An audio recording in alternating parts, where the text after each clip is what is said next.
Hey guys, and welcome to another edition of Nails Are a Lifestyle. Today we're out here at the Salon Lofts in Columbia, here to talk to Miss Winnie at a Winning Touch Nail Salon. We'll see you guys in just a moment to get the salon tour and interview started. Yay!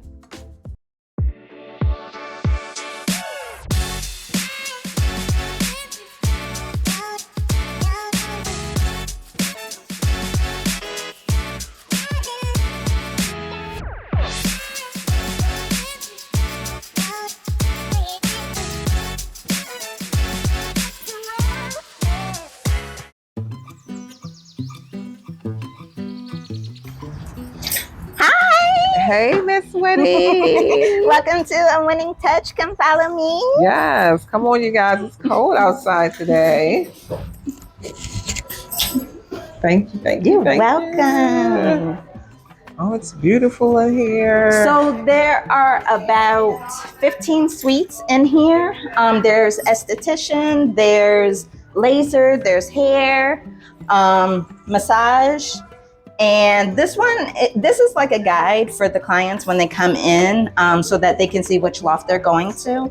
And then each of us have a color that help identify where you're gonna go. Okay. And then for nails, I'm the only one that does nails here. Oh wow, So. lucky for you. Do you get a lot of referrals? What you think? I do. Okay. I do. Mm-hmm. And you said there's 15? There's about 15. Location-wise, I feel like they have a ton of locations all over. They have some Montgomery County, Virginia, PG County, DC, I haven't been and to this franchise yet. yes. So what do you guys have over here? Do you have a lunch and break room over there? So this is the break room, and that's a hairstylist over there as well. Oh, that's a nice size. So are the washers and dryers, are they for free or you guys have to pay? We have to pay. Okay. That's still cool though.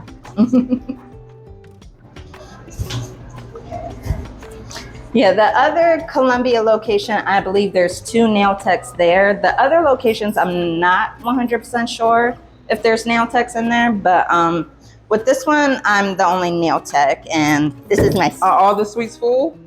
No, Okay. I do know I think there's like 3 available right now. Okay. So, Okay, guys, and we're at her suite. We will see you guys in a second.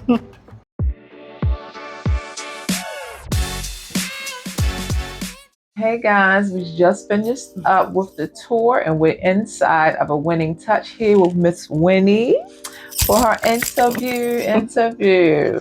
All right, Miss Winnie, so tell us, how did you even get started doing nails? so with nails, I specialize in nail art. That's one of my specialties. Okay. So I've been drawing and painting since I was like 2.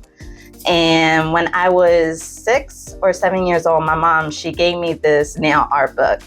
Okay. And so honestly, ever since that, and her favorite holiday is Halloween. So every Halloween I was doing like pumpkins and bats on her nails. And my parents said they always knew I was going to do some type of cosmetology because I was always painting my nails. I was always getting into my mom's makeup. I was always braiding and cutting my doll's hair. So it's always just been something I love to do. And so how long have you been doing it now? Total. Professionally, I would say about 12, 13 years. Okay. So I know if you started off like being kind of artsy, but what actually made you say, I'm going to do nails? Like, how did you know you wanted to do that?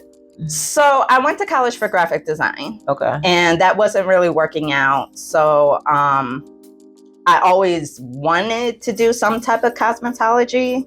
So when I came home from college, my mom was like, why don't you just go to cosmetology school? My mom gave me an option. She was like, do you want to go to massage school or cosmetology? And Did you have an interest in massage?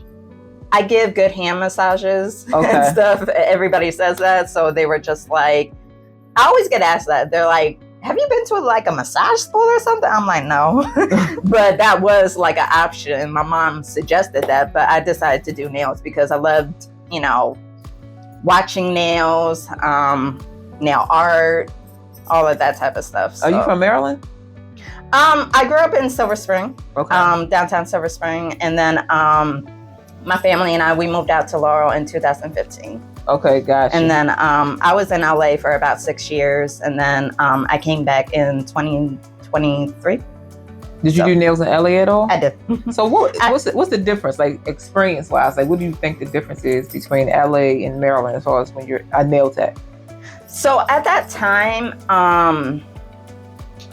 in the beginning of my career, it was actually like very hard, just as far as trying to break the stereotype of brown and colored people doing nails. Mm-hmm. I feel like it's very stereotypical in the DMV area that a certain race does nails. And that was really hard to battle with. I would work in shops, and it wasn't a good experience. Now, we talking about LA or we talking about Maryland? Okay. Maryland. And I had to deal with a lot of discrimination and racism. You know, a lot of clients saying really negative comments about my race and why I was in a nail shop. And so you mean you were in it? So wait a minute. What, you were working in a nail salon? I would work in nail shops. Are saying stuff to you, or they're just talking? They would bluntly say it. They would be like, "I don't want an Indian person doing my nails." How is she Indian doing nails? So were you working like in the Vietnamese salon? Unfortunately, I had no choice because that was like the only time. But even when I would work like at the spa places, or if I worked like at a hair shop that had a section for nails, it was still, it's really, I guess they just feel like a certain race only does nails. So it's like kind of like only what they see. So they weren't used to, you know, Indian nails. Yeah, I understand what you're saying. And I had went out to LA in 2015 for a show, for a video shoot. And I went to a nail shop with my friend, and I just saw the diversity in the nail shops. I saw Hispanic, I saw white, I saw black, and I saw Armenian. It was just so diverse. And as soon as I saw that, I was like, okay, I have to be here. I have to be here. What year was that? I moved out in 2017. Okay. It was honestly a rash decision. I literally just like dropped everything, packed up everything, and left. And went out to LA. Did you know anybody? No. Did you go? So when you went there, like, did you know it was a certain salon you were going to go to, or no? You just, wow. I literally just. I'm a Sagittarius. We take risks. I know. So I just went for it. I think because I was just so tired of the experiences here and like the hate I was getting and just like the negativity. And out there, I mean, every nail shop has its, you know, flaws, but it was definitely a better experience. I definitely learned a lot more out there. As far as like industry wise, I definitely learned way more out there. I learned Gel X out there. I learned how to do more designs out there, because here I feel like at that time, not a lot of people were doing designs, so I couldn't really branch out in that. And then in LA, I was able to, because clients would ask if I could do this and I could do that. Then wait 1 second. So you're saying in 2017, you're saying here people wasn't getting designs? Is that what you're saying? I guess it was the location I was in. I think it was the location, yeah. Yeah. People weren't really doing designs. Because I mean, I built the career off of just doing design, starting from a design background. So yeah, I know. Location matters too. Yes. Location matters too. So got you. And then I came here. I was very nervous to come back because I wasn't sure if things would be different as far as nails. Okay, so as far as, so did you feel like you were successful in LA, or was it profitable for you? I definitely got better with the nails. Okay. I was able to learn more. Another issue I was always having was, you know, nobody wanted to help me. So in LA, here, everywhere. Wow. I really had to like learn everything on my own. And I will say one nail shop I worked at, they specialized in gel X. So that's how I was able to learn it. And, you know, a couple of the nail techs there weren't, I'm going to be blunt, nice enough to teach me. And I was able to take that to another nail shop and grow from there with the gel X. And then I was able to bring it here, which I learned, you know, it's starting to boom with the gel X here, but before it wasn't. So to, you know, be able to come here and then have a client base that is mostly gel X clients, you know, it's rewarding. So do you do anything else besides? So you just gel X? You do anything else besides? I do everything, Okay. but I would say I specialize in gel X. Okay, Yeah. gotcha. Now, when you went to LA, you said you didn't know anybody. Like, where did you stay? Like, you just... I mean, I did stay with my brother's family member. Okay. And then I just decided to obviously get my own place. But making friends was hard. Connecting with people was hard. So financially, I just couldn't really do it anymore. So that was... LA's expensive. Yeah, that was really the main reason. But also just not having a support system was really difficult. And I feel like that's really important in this industry to have. So is the price point different from here to there? Like, let's just say a full set of gel X there and here. Like, what's the price difference?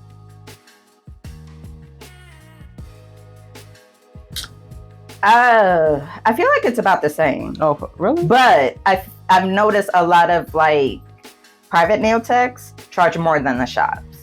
Okay. From what I've noticed. So, well, overhead wise, I would think so, because I feel like now, so let's just say at the salon suites, most of the people probably minimum is paying $300 a week.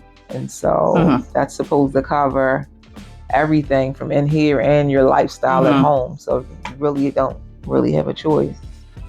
Yeah. Okay. Okay.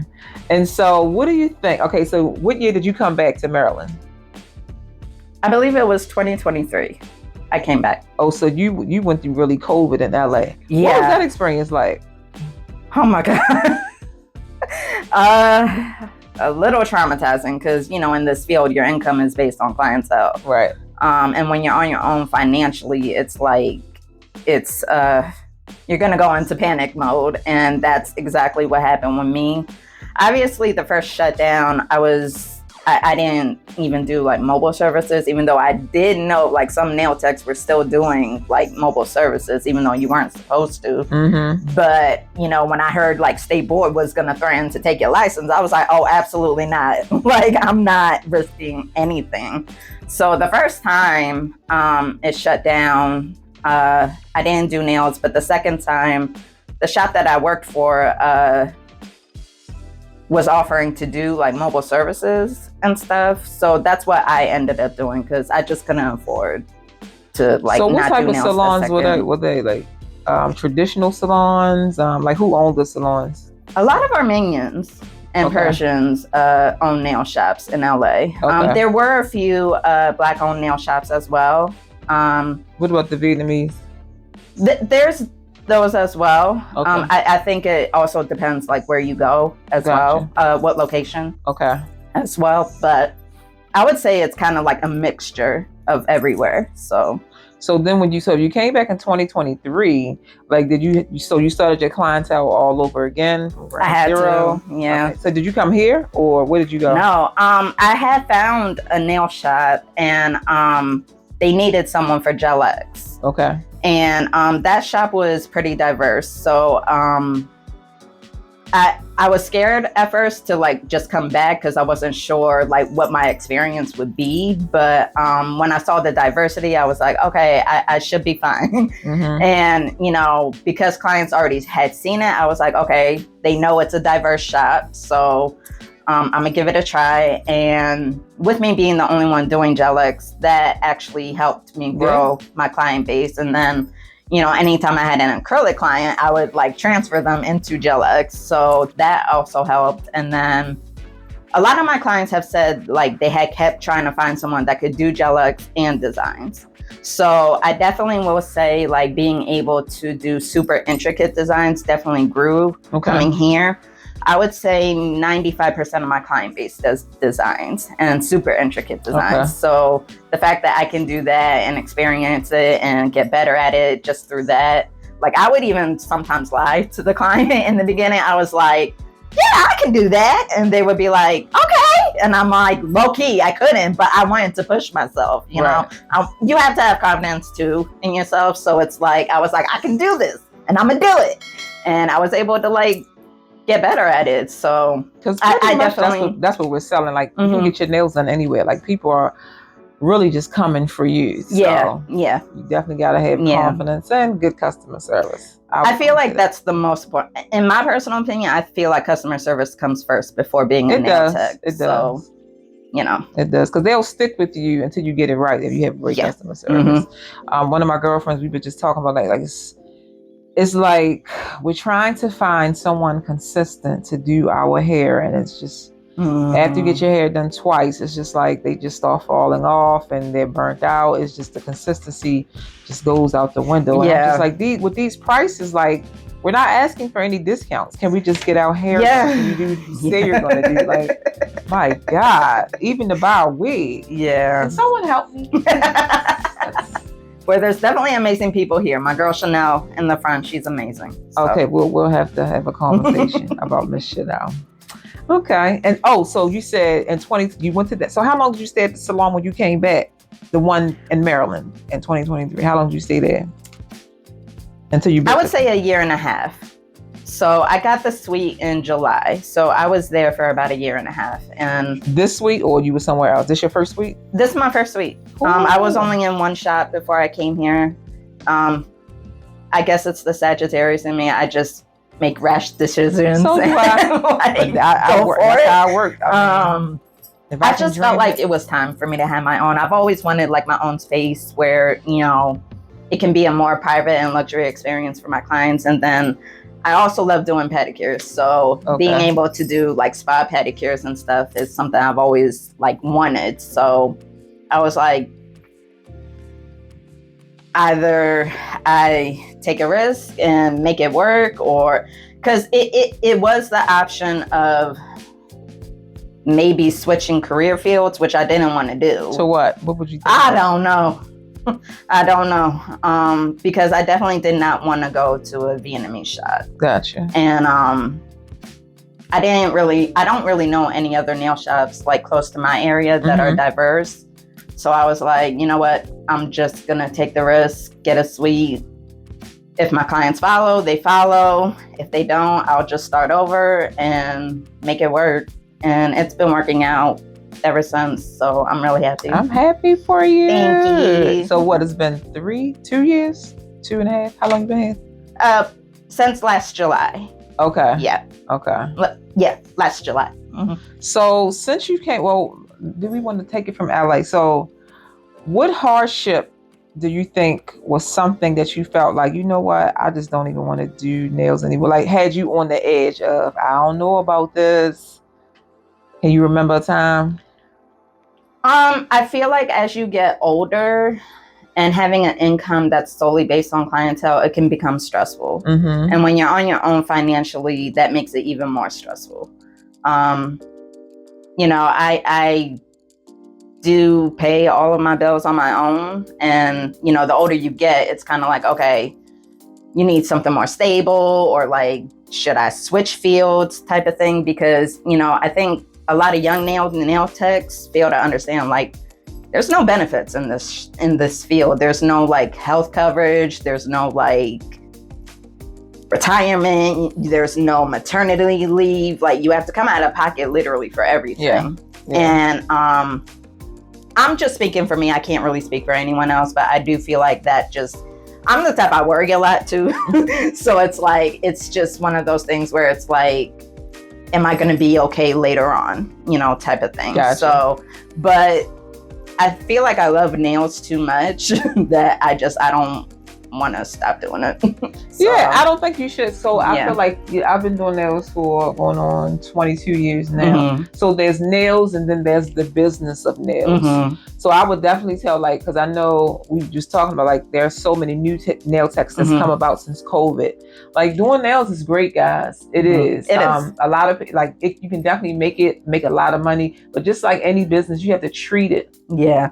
like one. Just like we were talking about when it comes to your savings, your health care, your retirement. Yes. Like, there are things that you can invest in on the side that will help you with that. Like, you have to pay into it yourself, but you're responsible for your own finances. Literally. Okay. And so, just like you said, we have to pay for everything. And sometimes some people say, this costs too much, because they're just looking at it as, they're getting their nails done. And that's why we had to provide the service from the beginning to the end and treat it like a business. Treat it as if we are paying all of the bills. Yeah.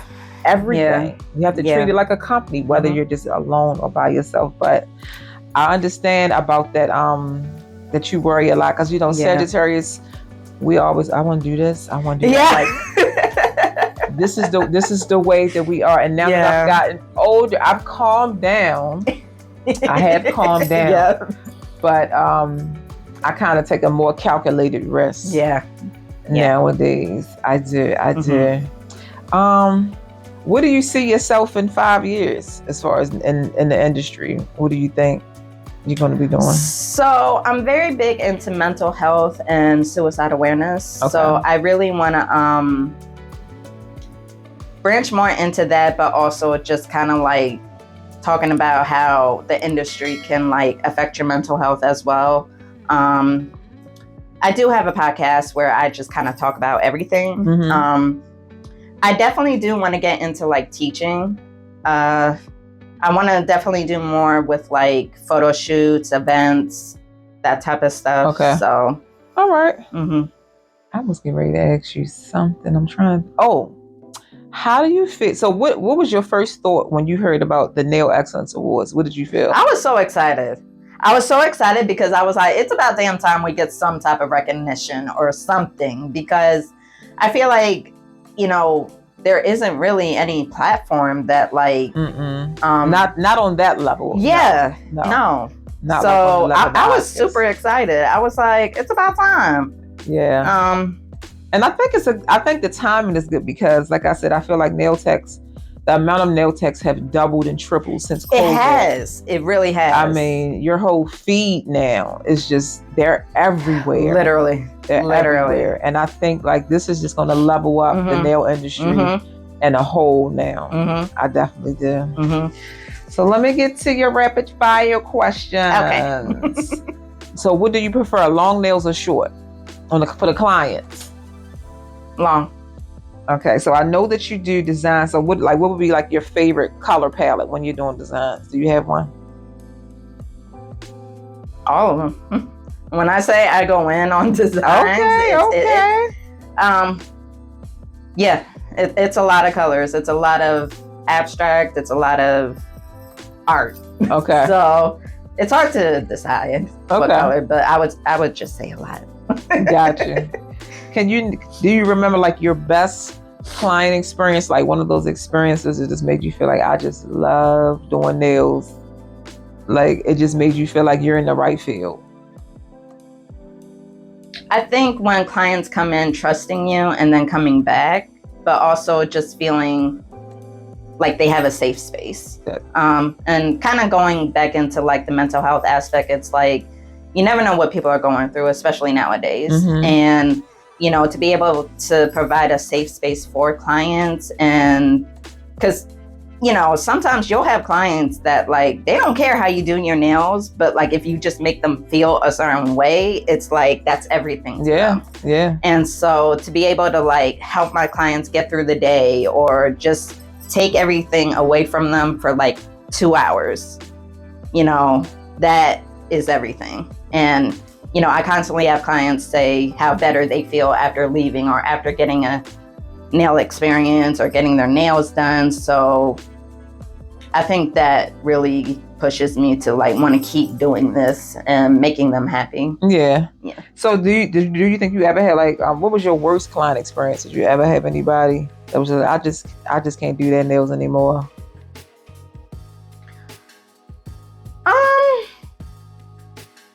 I would say in the beginning of my career was the hardest. Okay.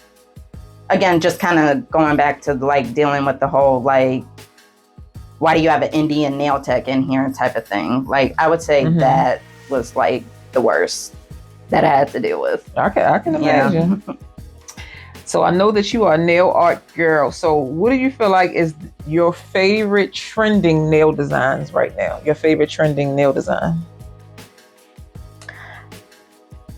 Chrome and the 3D art is like starting to become my favorite. Okay. Cat eye, I'm getting a little better. So it, okay, so it's this ongoing joke with my clients and everyone that like the super simple stuff I can't do, but the super intricate stuff I can do. Like, believe it or not, I can't do ombre.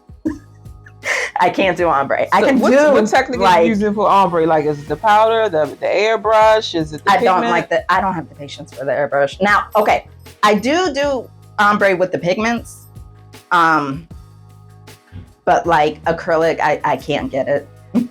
But like, if you give me like a super intricate design, like something like that, or like an elephant, or you know, abstract or something like this, like you have your lane, and, and that's fine. That's fine.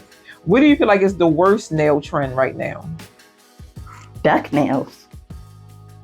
You know that's young. You know that's a young girl thing. That's really what that is. And that's something that was, I think, back early 90s. I think like in Miami. In the rich district, like they used to love duck nail French. That was the thing with the big hair. That was the thing. Okay, so as we come to an end, so it's going to be two things. Is there anything that you want to tell the guests that I may have forgotten to ask? And is there any advice that you would give a new nail tech and you cannot say, keep going and don't quit? You can't say that. I would say be kind. Okay. You know, unfortunately, this industry has a lot of cattiness, and I feel like, you know, you're not going to make it far if you're jealous of the next nail tech. I feel like every nail tech, you should want to learn from them. And I feel like constantly being singled out and stuff, it's like, it just, how you treat people, I feel like just says a lot. And we're not going to get anywhere if we keep treating people like negatively and stuff. So I just feel like there needs to be like more kindness in this industry. So when you say singled out, what do you mean? Like, if you're in environments where it's cliquish, or if, you know, the owners like feel a certain way, or, you know, show favoritism, or, you know, they just don't treat everyone equally and stuff. So I would say just be kind, and you should want to grow and be successful without feeling like it's a competition. So, and that's the part I can't understand, because so let's just say we're in certain areas, and I feel like the nail techs are spread out.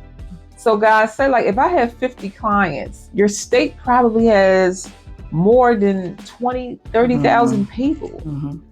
So what is the competition about? You can't do all of the people anyway. Like, that's something that I never understood. Like, there's so much money for everyone. There's enough for everybody to have 100 clients.